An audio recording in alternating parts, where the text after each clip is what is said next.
Hello, this is Bunny, and this is a video that's a bit of a response to my previous self-love video. I was actually thinking about removing that video, but I went back and forth, and with the help of my husband, I decided to leave it on, even though at the moment the thought of it up there makes me very cringy, and I feel like it would be in one of those cringe compilation videos, and it's strange because I really enjoyed making the video, editing the video.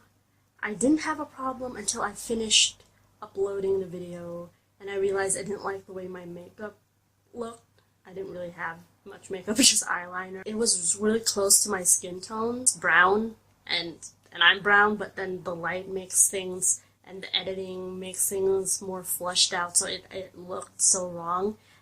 My self-love video and in my gratitude video, so I was just so focused on that. I realized since I was triggered, this was an opportunity to reflect, and I decided to make this video instead of redoing the video because my topic was about self-love, and then after I uploaded it, I realized barriers to my self-love, and this might help you as well. So I did talk about my barriers to self-love in my self-love video, but this video will be completely about that, and I believe a lot of it comes from my upbringing, my childhood. When I was a child, my grandmother would always pinch the top of my nose over here, so that my nose would become longer and not wide, because that's considered unattractive. And then my dad, he would jokingly say a lot that I should have nose injections so that I could have it shaped better. From a very young age, I thought, well, obviously there's something physically wrong with me and my nose. I got it mostly from my family. I remember my little cousin being like, "Hi, big nose," or one of my older cousins saying "Oh, how can I breathe through this thing because it's so flat." And it's something when there are pictures of me, I tend to zoom in to my nose a lot, and it's actually, as I've grown older, has changed shape a bit. It's small. It's not small by any means, but it's a lot smaller than I was young. So I sort of, as I grew into it, but it was very hard when I was younger. And I mentioned in my self-love video about bullying, and I was always told on a daily basis how ugly I was. And basically, all of this was wrong. Not one thing in particular, all of this was wrong. Basically, that was what I got from high school. I remember being upset one time and breathing really heavily and staring at this boy who really pissed me off that day, and my best friend at the time. She was saying, "Oh, stop looking like that, you're just making yourself look uglier than you regularly are." And I was like, wow, kind words of encouragement. And with that said, I'd like to point out that a friend of mine, sent me a video of Frankie Valli and the Four Seasons, Can't Take My Eyes Off of You, because she said that the song fitted me very well in a positive way, and it was very nice, so I'm glad that I kept her as a friend. Another barrier I had for self-love is that I didn't really have boundaries. I didn't really learn how to establish boundaries, and I feel like a lot of people were able to take advantage of me or walk all over me because of my lack of boundaries.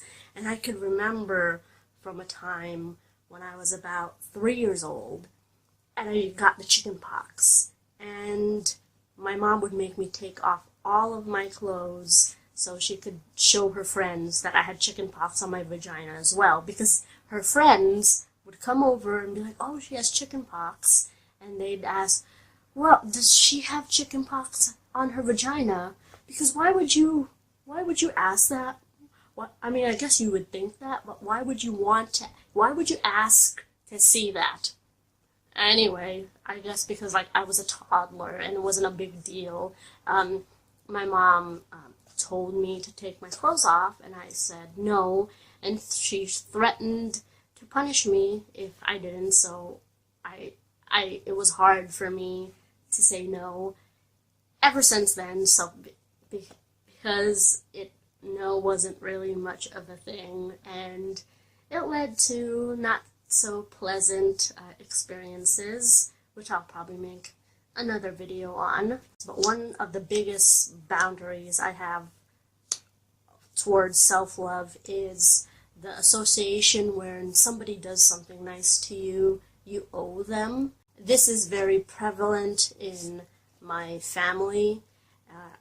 I remember my brother borrowed or wanted to borrow $200 from me. The whole time he came to visit the house, because he lived in the US and I was living in the Philippines, and the whole time he was there, he didn't talk to me unless he wanted something from me. Money. He was supposed to leave and go back to the US, and then he just came into the room. He's like, $200, and I was like, I don't think I should give you $200. And then he was like, well, I paid for your school, and I didn't have fun because of you, and you owe me. And I felt so guilty for that, and I gave him the $200, and he didn't even need the $200 because he was explaining for the terminal fee. Terminal fee in the Philippines to the US at that time cost nothing. And so he lied to me, I guess, to pay off his drug addiction money. Oh! Snack? I saw like something black and I thought it was like a ghost. You're beautiful. Deal with it. That was my husband. When somebody says you owe me because I did this and that for you, then what they're doing is not in a loving way. You should not give just to expect to receive. And if you do, then you're doing it wrong. And that is my barrier to self-love, because I can't accept other people's love without thinking, okay, so what do I need to give back to them? And that is because of my upbringing. And you would think, well, that's a good thing, but it causes me a lot of pain and shame and guilt, so it's not really a good thing. And last but not least, I mentioned this in my self-love video, Christianity.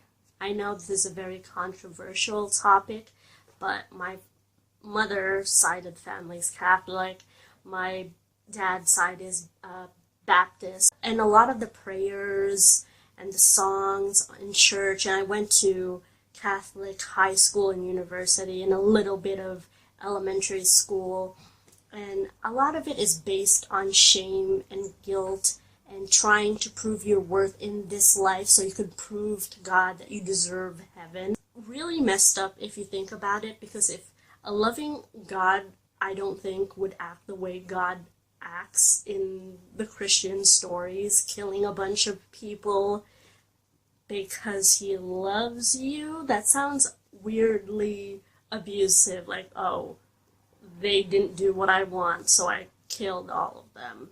They had it coming. But Noah, you're a good guy. I like you. Gives children a very warped perception of love, which is heavily based on shame and guilt and fear, which is a very motivating factor into staying within that religion, and because it's very strong emotions, fear, shame, guilt, but it's not love.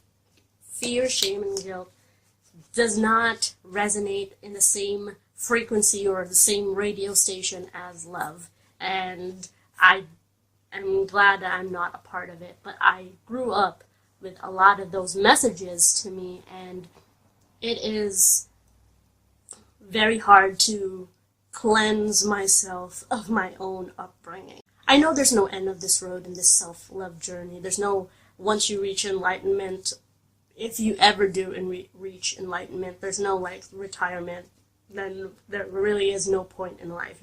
The journey is the fun part, supposedly, the adventurous part. I am trying to learn, even though it is very difficult for me because I have to face a lot of my pain, my shadows, my demons in the process, and bringing them into light so that they can no longer be dark. That sounds poetic. And, oh, I wanted to share a quote. I forgot his first name, but I would have butchered it anyway. He's a Persian 13th century poet. His name is Rumi, and this is not an exact quote, but it goes, your job is not to find love. Your job is to find out what are your barriers to getting love. So I thought that very much resonated with me, and I felt that, wow, that came from some guy from the 13th century. So people have been having boundaries with love outside of themselves and love within inside of themselves since the beginning of time, from the sounds of it. And that makes me feel more connected to the human race. And I don't have anything else to say. Thank you so much for watching this. And if you have any boundaries for self-love or love outside of yourself in general, let me know down below. Like, comment, subscribe, check out my other videos. Thank you so much for watching. Bye!